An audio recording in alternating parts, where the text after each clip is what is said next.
first day of interviews for co-op, and I had two. The first one was in the morning, bright and early. It was a written test, and for this one, I don't think I met an interviewer. One of the co-op staff at the office took about 10 of us girls into a room and we wrote the written test. There was a text in English, there was a text in French, and then they told us how many mistakes there were, either grammar or spelling errors, and we had to find them and correct them. And for the English one, they just popped out at me and I corrected them, no problem. And then for the French one, about 6 of them popped out at me, but I needed 10. So I read it over and over again, and then I thought, okay, so these things look less right to me, and then I tried to correct them.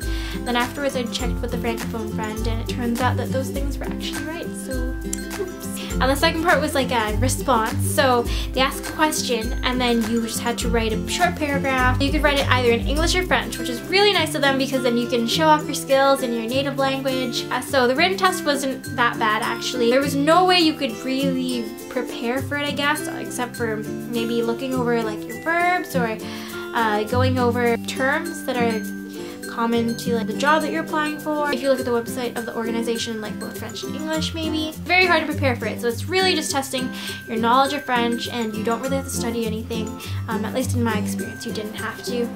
For my other written test, I didn't have to know anything either. It was reading a 4-page article, either in French or in English, and then writing a summary. In a page, ideally, but we could go to a page and a half. If you look at the job description, then it gives you a really good clue. The one where I had to edit the text, in the description it said, ability to edit. For my other one it said, able to communicate well in writing.